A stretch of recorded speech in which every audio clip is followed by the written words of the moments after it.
welcome back to the Intelligent Conversations podcast. Today I have the honor to speak with Maricia Johns.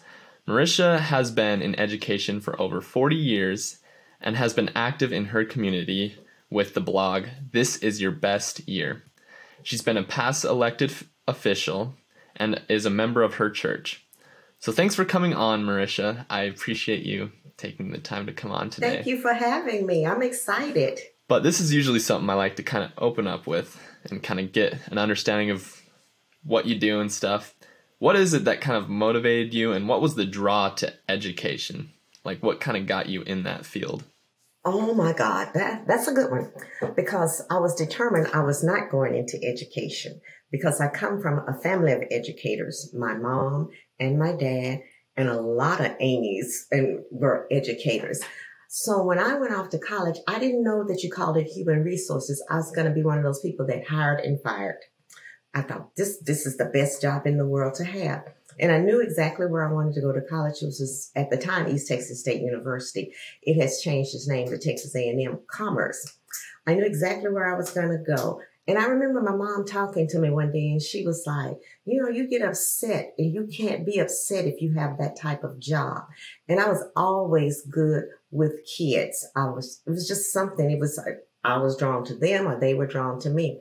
And I loved business education. And I tell everybody, that was probably my first girl crush was my teacher, because at the time she was the youngest teacher there. And she just we all kind of gravitated to it. And I loved what I call general business. So when I went off to college, I'm still trying to figure out what I'm going to do. And I walked into the business ed office, and I knew right then that was it. And believe it or not, I got to teach my favorite class when I was in public school. When I left and went to the community college, I still got to teach my favorite class. And even though I'm not there, I think of things that if I'm driving around, I said, we will be talking about this now. So I think it was just instilled in me. It was just my destiny. Just kind of came naturally to you, and just, That's cool. So what was it that you taught then? I taught business ed, and I got a degree in what they call the broad field of business ed. And I stayed on campus long enough to get my master's. So I taught, I was supposed to be able to teach anything in business. But let me clarify that. They had me teach economics one time. I never liked economics. What saved me in those classes was we partnered with the junior achievement people, and they loved it. So they would come and they gave us workbooks and everything. So we had a ball. I taught everything from keyboarding to, I never taught accounting, because at the school where I was, we had probably the best accounting teacher anywhere. And it was just no way I could compete with her. She ran it like a business. After she got the kids so far, then you were running it like a business. So no, I never taught that, but I taught a little bit of everything else. And again, business principles, general business, or whatever you want to call it, was my favorite class. So that was your favorite class. What was kind of the, what's that kind of about? It's about a little bit of everything. Okay, gotcha. Way back when, probably before you remember, people used to write checks. So we would talk about opening a bank account. We did the stock market at the time. The newspaper would give us free newspapers, and you could enter this game, this stock market game. And we entered the game. We let me see what else. We did business plans, especially in my class at the community college. And one thing I loved about the community college was my campus was located downtown. And we had a lot of different things that we could do downtown. And the community they liked us, so they would let us come and do things like the Bass brothers are big supporters of downtown. Basically, they own all of downtown. We went and we talked to them. They toured us around to show us all these things that they had. And one of my favorite things was for a class I had at night.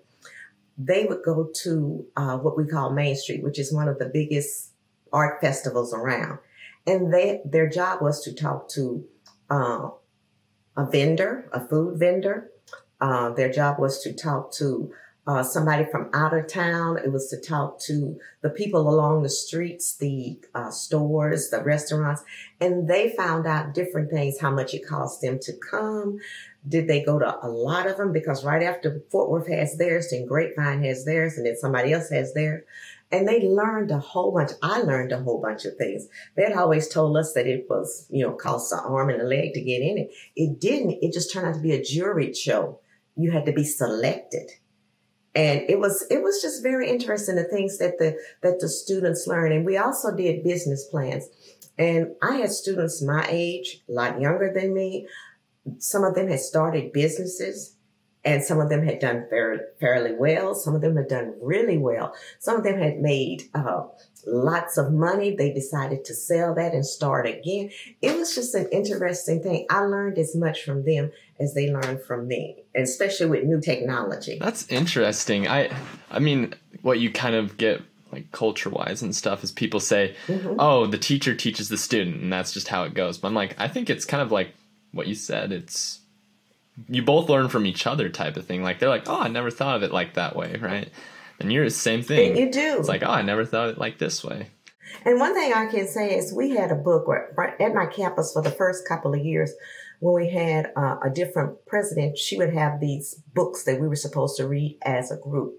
And one was a little child's book. I wish I could remember the name of it, but it was about a seed garden, and it was an elementary school book.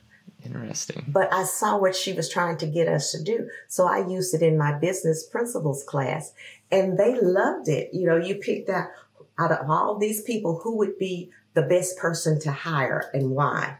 Who would be the person that you wouldn't hire and why? And it would be so interesting because I would put them in groups, and you had to come to a consensus in your group, which was hard. Yeah. And even I told them before I left, I only had one group that said this one man would be a good person. And I was like, really? And they said, oh, yeah, we could tame him. He has all this enthusiasm. We could tame him. He would be the best employee. So you looked at things. And I remember one young lady in there was having a baby, and she had the worst attitude. And they said, we would just fire her. And I was like, you would get sued. That's what would happen. You would get sued. So, yeah, I truly, truly enjoyed that class. That's really cool that you're doing that. So I think it's only natural for me to ask.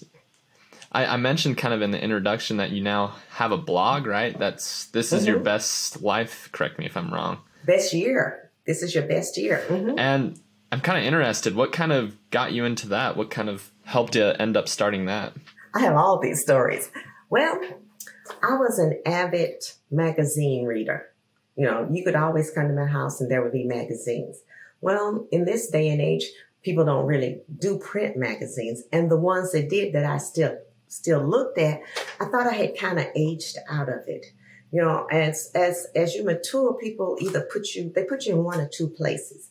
So I even wrote the magazine, which was one of my favorites, and told them, people my age or of my generation will still buy this magazine, but you're kind of aging us out of it. And I couldn't find anything that talked to me. So I thought, I'll just write an article about it.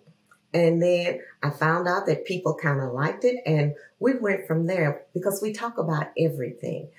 We tell people that if you are a woman of a certain age, know a woman of a certain age, which would be you, or will one day be a woman of a certain age, we're for you. Guys can read us too. But we talk about everything. We talk about health. We talk about, last week we went to the state fair.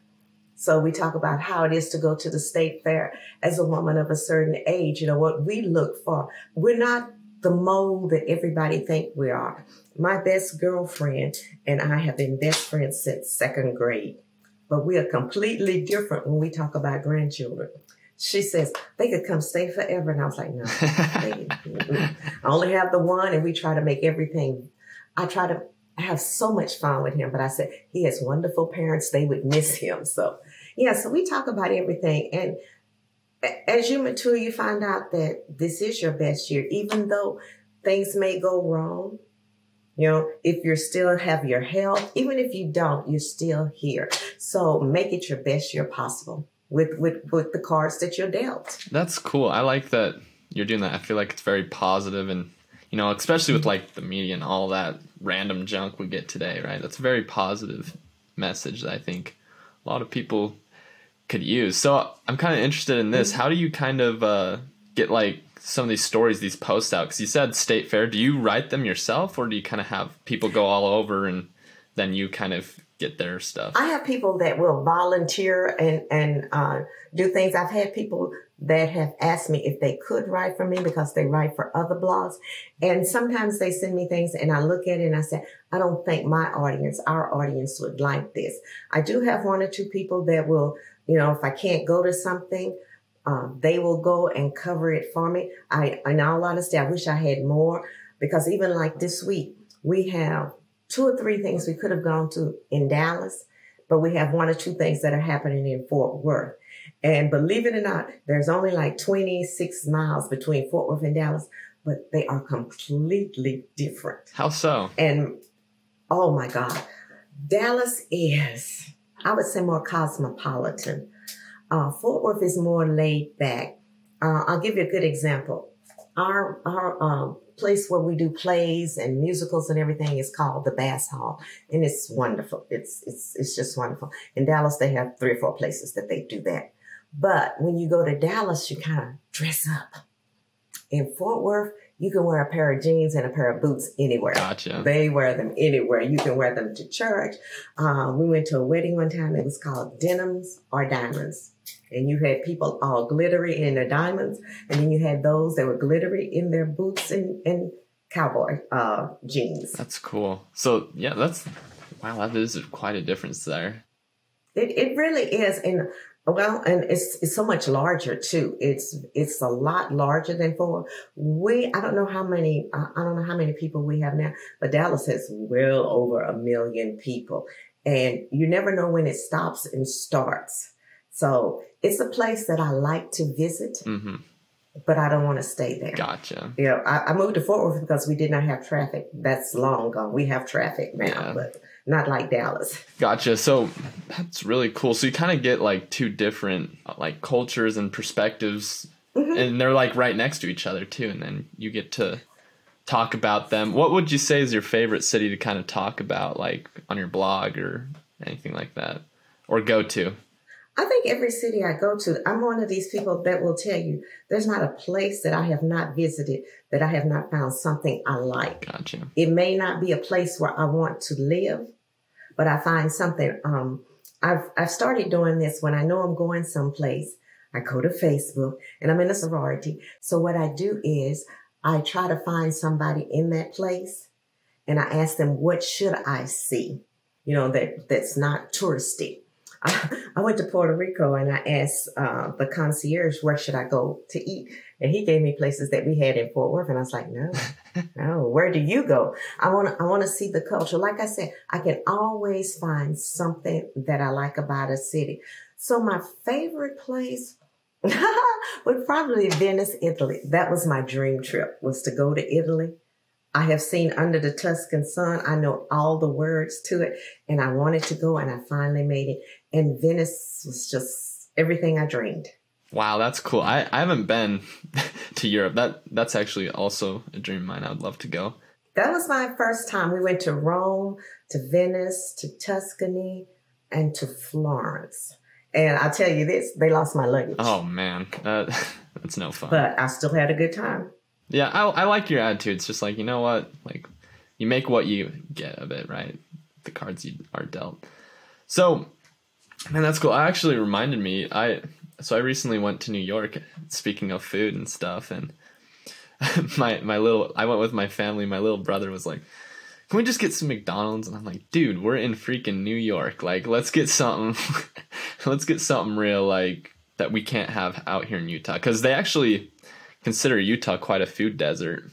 I'm like, I didn't know that. Now that we think about it, it's like, yeah, we only really have fast food chains or franchises out here. It's like, we don't have any, like, just culture like food at all. And so when we went to New York, I was like, oh my goodness, this is like amazing food. Like, I don't know what I've been eating my whole life, but this stuff is amazing. I had to eat the hot dog off the cart. That was my thing. I've seen it on television. I wanted the hot dog off the cart, and it was good. I had that one. Gotcha. I didn't have a hot dog. I remember looking up one day like how they're made, and I was like, I don't know. I recommend if you like hot dogs not to do that, because then you get a different perspective on it, and you're like, ugh. I don't want to eat that. So that's really cool. So how did you kind of would you say it's just more natural to you that you're just kind of optimistic and just like you have a pretty good view on life, where some people it's just like, oh, this sucks. This is like, oh, I'm at a disadvantage here. I can't do this. Like, how do you kind of get that optimism, would you say? I think it comes with age, but I'm going to piggyback off that and tell you about my trip to Italy and how I was determined that it was going to be a fun trip. We were supposed to leave like at 10 that morning, and a storm came through DFW. So instead of leaving at 10, we probably left at 5 that afternoon, or maybe even later. And we were supposed to leave out on one airline, and they booked us on another airline.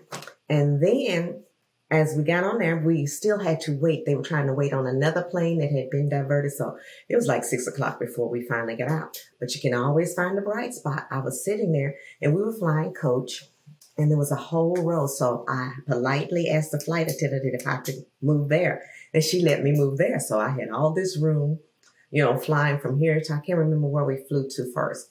But after we got to our first stop, we flew to Paris. And then they had to take us to our next gate, and you were on a little tram, and we were the last stop. And then when you got into the airport, it was long lines, and we had to get in another long line. We looked at our watches and said, we're not going to make our flight. So it was no sense in running. So we walked. And when we got there, we gave the people our tickets, and they said, they just pulled away from the gate. We're going to call and see if they'll come back. They came back. But when we got on the plane, I looked at them, I said, our luggage is not here. I know it's not here. So when we got to Rome, our luggage was not there. We wrote out all the little things, and we went on. You carry a few things in your travel, in your carry-on bag. The next day, my sister's luggage arrived. My cousin and I never got luggage. We never got it. So we bought 1 or 2 T-shirts, and then same pair of jeans almost every day. And the only thing they got us was your feet start to bother you because you're wearing the same shoes every day. So we're walking down the street in Rome with all these high-end fashion shoe places, the red bottoms and the this and the that. And we see a store, and we take off running. It is a Clark store. I don't know if you know about Clark shoes, but they are comfortable shoes. So they're not cute shoes. They are comfortable shoes. We went in there. We didn't even look on the sales rack. We bought shoes, and we were so excited. So every day, I didn't worry about what I had on. I only bought clothes close to about maybe like 2 days before we left, because we were someplace, and the waiter accidentally spilled wine on me. So I thought, oh, okay, my jeans already probably kind of smelly, and now smell like liquor too. So when we were getting ready to come back, and we were in Venice at their airport, the telephone rang. Your luggage is in Rome. So I called and tell them they can send it back to the States. We got our luggage probably like a week later. They brought it to your house. But my luggage had been to New York. That made me know that it wasn't about me. It wasn't the makeup that I lost. I didn't have any medication at the time. My thing was to make it to Italy. I had dreamed about it since I was a child. It did not disappoint. And you talked about going to New York. We celebrated our birthday one time in New York. It rained the entire time. I bought rain boots and kept going. May never come this way again. Yeah, that's cool. I guess what I'm kind of looking for, is how would you kind of sway like that view, of like, oh, my life sucks, to, hey, like, I got it good. Like, kind of those small things that matter and stuff, and like, let's live the experience. How do you kind of get people to sway that way? Again, I think it's as we mature. I know if I had gone there in my 20s and had lost my luggage, I would have bought so many things so that I could look good and this, that, and the other. But it wasn't about looking good. And I think I've been through not a lot as compared to other people, but just the idea that life is what it is. And I don't think you can prepare yourself for life. As people say, oh, you be prepared. You're never prepared. I go back to my general business class. When I was teaching in public school, my mom passed away. And I missed quite a few days. And that's one thing we always talked about. We talked about budgeting for everything. And I told my students, when I get myself together, I will show you about how much it costs to bury somebody.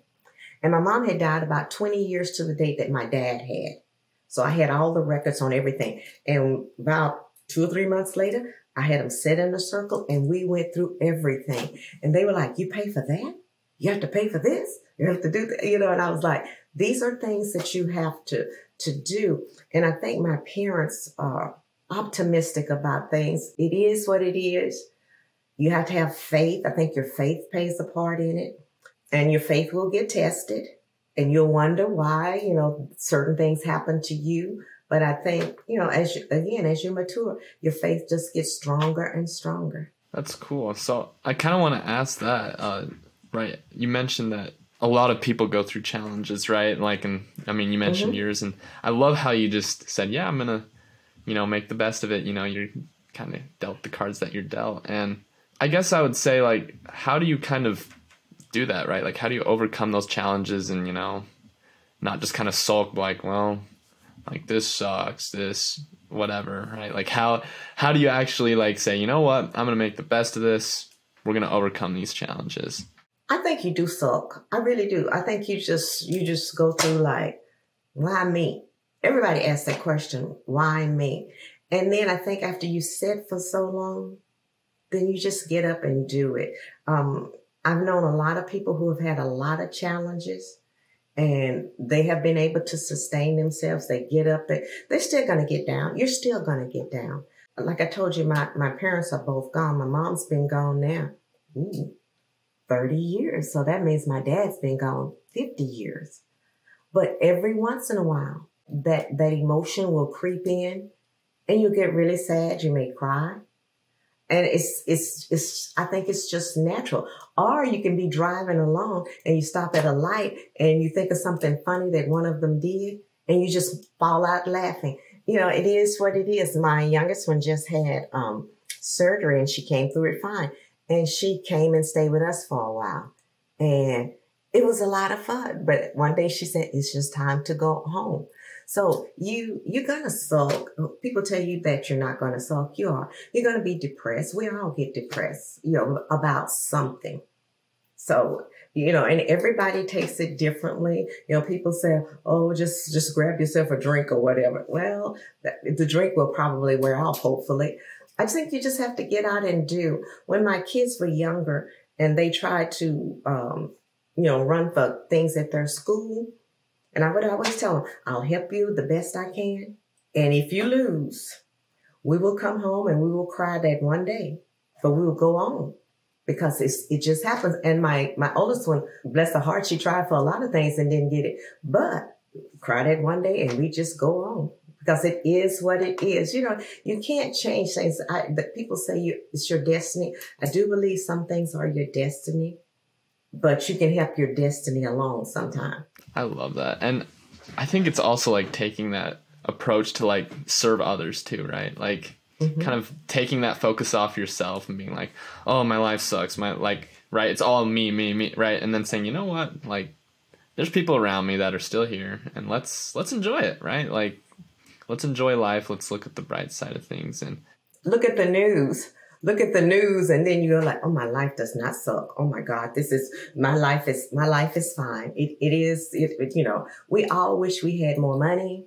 We all wish we had bigger houses. We all wish we had this, that, and other. But I tell people, out of all those things, I don't think I could be any more happier than I am now. Exactly. You know. So. Well, no, I think you're right too. Even with like, right, we wish for all those things, right? But then when we actually get it, it's either A, we want more. B, we're like, oh shoot, like this didn't solve what I thought it was going to solve type of thing. And then C, it's like you didn't really, like, you kind of decide from day one, like, hey, this will make my life a little better. It'll make it easier. This isn't going to be my source of happiness. This isn't going to be my source of, you know, what makes life worth living, right? And all that fun stuff. Now that you mention it, so my mother actually had cancer and stuff, and she, we had a lot of people, like just neighbors, you know, come over and stuff. And thing is like, especially when you have a disease like that, it's, people will share their, problems as well. Mm-hmm. And the thing is, right, I'm just a kid, right? Like I'm listening to them and I'm like, man, all these people got, like, everyone has messed up lives, right? Like, it's just, we just show the good parts because we want to, Mm-hmm. like, hey, we're doing okay, like, we're doing good, right?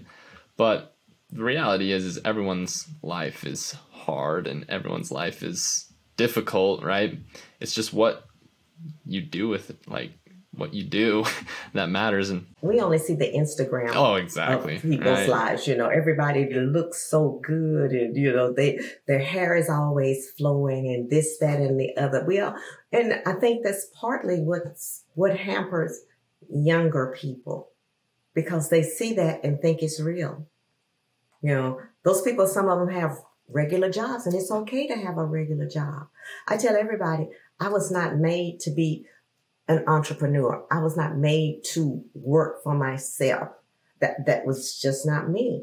But I know some people who are. They probably will never be wealthy, but they're very happy in what they do, and they don't want to be working for anybody else. That's cool. Yeah, I think you're hit it right on the mark too. Like, I actually know some of those type of people too, right? It's just let people kind of do what they're good at, right? What they like to do, mm-hmm. and if they're content with it. Why say, hey, it's like the old fisherman story, right? Where this guy comes over and he's like, hey, you're really good at catching fish. And they're like, yeah, I am pretty good. I got to feed my family, all that. And it's like, what you could do is you could sell the fish on the market and then do this. And he's like, all right, like, and they get on this big whole tangent. And then the moral of the story was, though, he's like, all right, so if I do all that, what will my life be like? And he's like, well, you'll be able to spend time with your kids, your family, and dance, be all that. And he's like, well, I already have that. Why would I why would I change that? Why would I do something else? And I'm like, that is so true. Like, sometimes we get so caught up in just, oh, I gotta do it like this way. And it's like, no, like, you already have some of the things that you want. Like, enjoy it right now, because maybe one day it'll be gone, and you don't want that. So I'm gonna look to kind of wrap it up a little bit here. So I'm going to use this as the intelligent question of the day. And that is, especially, we kind of, you mentioned social media and Instagram, right? Like, everyone's trying to live these perfect lives and stuff. How do you, like, I guess, be an influence for good, would you say, to show that, hey, my life's not perfect, but, I'm still happy, I'm still living a good life? What would be kind of your best suggestion for that? I think I can use myself as an example.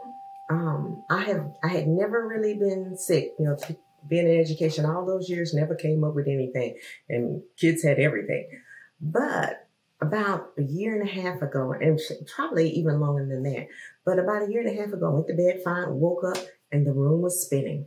And like I said, I had never been sick, and I started to, I went from doctor to doctor to doctor. And then I finally found one who diagnosed what it was, and I am a lot better. I am not at 100%, I'm at 95%, but I take that 95% as good as it's gonna get. And as one man told me, this what I have will not kill you.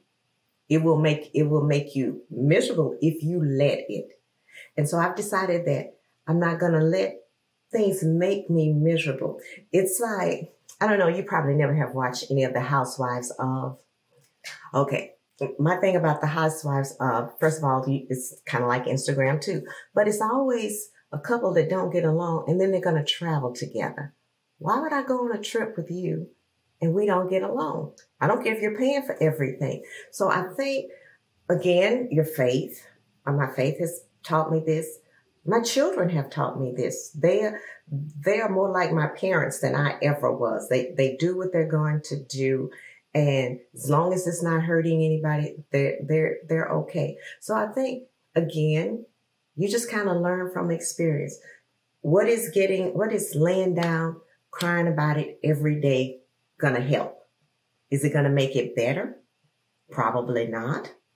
As my mom said, it'll make you old and ugly before your time. She used to say that was one of her favorite sayings. And that may be true, but you can get up and maybe try to do something else. Maybe you didn't reach it. Maybe you didn't reach the plateau you dreamed, but you still got somewhere. It's like when I did teach public school, I had all the little boys, they were athletes, They were going to go to the D1 school and this. And I kept thinking, we didn't win here. We were not the top-notch person here, but you can still have a good life. And maybe you won't get to be the sports person, but you can become maybe the commentator. So you have to kind of find your way. When I left public school, I had been working as a career and tech coordinator. And I just knew it was time to leave. A friend of mine had told me it was time to leave, but I wasn't ready to retire. So I had my next job before I quit the last job. And I wanted to go back and teach because I truly loved teaching. Being the career and tech coordinator was okay. And like you said, you make more money, but the teaching part really excited me. And so I think you just have to do what makes you happy. If you like ABC and somebody else likes XYZ, maybe the two of you can never get together. But just do what makes you happy, what you're capable of doing. And if you fall down, sulk about it for a while. That's just normal. That is just normal. It's like people telling you if you lose a parent, oh, it's going to get better. No, it's not going to get better. It's going to be different. You will learn to survive and have good days and bad days. I love Christmas, and you don't have to buy me a gift. I just like Christmas music. I like watching Scrooge. I like the Griswolds. They know they're coming. I am going to watch Clark Griswold. He's going to make me laugh, but I don't have to have a gift. I really don't have to have a gift. I like Amy Grant singing the Christmas songs. I just do. So it makes me happy. So I think if you just learn to do what makes you happy and don't just wallow in things that are going to happen. They're going to happen. That brand new car, one day you're going to go out there to go to work and it's not going to crank. You're going to be like, it's new. But it's when you have children, they're going to do things to disappoint you. You disappointed your parents in something. They got over it. And they still love you. So it's just so saying, just take life as it comes, work through it, gain a little faith, because I don't think if you don't have faith, you don't have anything. I love that, especially that last part too. I think you wrapped that up really nicely too. I think I love that you mentioned that, it's okay to kind of just sulk a little bit too, right? Mm-hmm. And then, right, get back up that next day and you're going to have good days and bad days. Are you a football fan? Passively. I'm not way into it, but I know enough. But I tell people, no team went out there trying to lose. It's true. They all had the same goal in mind, but one team had to lose. Exactly. So I'm sure they go back and they talk about it. My sister and I went to the Super Bowl when the New England Patriots played the Atlanta Falcons. Oh, gotcha. I don't like sitting in the stands with fans because they get rabid. But it started out with Atlanta just winning. And they didn't win. So the next day we were walking, because we stayed in Houston a little longer, we were walking, and they left out, the Atlanta Falcons left out. I thought that was the saddest sight because they had these black buses with black tint on it, and I could just imagine how sad it was in there. Mm-hmm. But then, after about a day or so, you got to get over it because you have to look for the next year. Mm-hmm. You have to be prepared for the next year.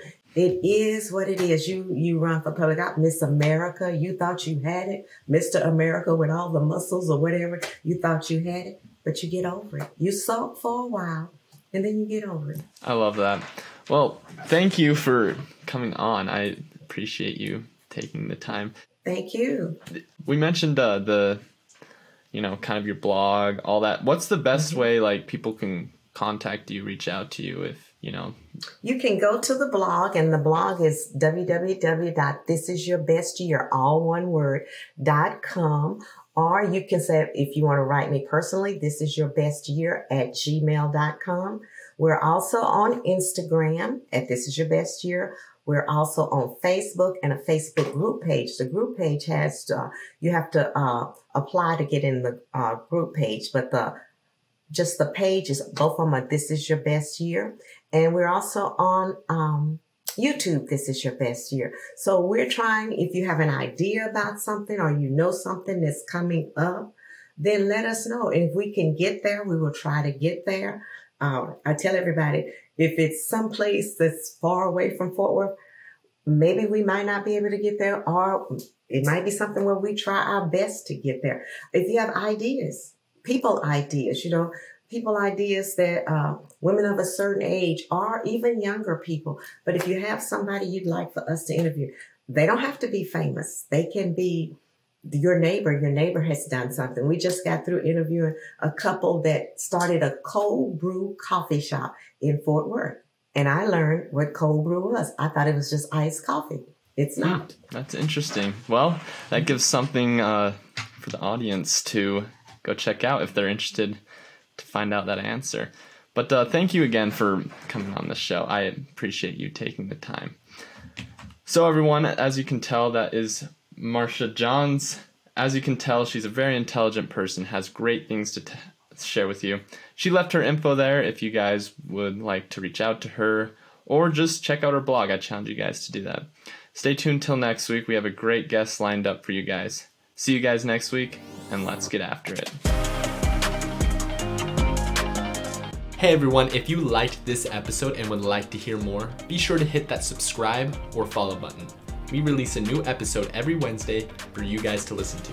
Thank you guys so much for the support that you give. We could not have done this without you guys. If you would like to be a potential guest on the show, check out intelligentconvos.com and fill out the form there. Thank you guys again, and let's get after it.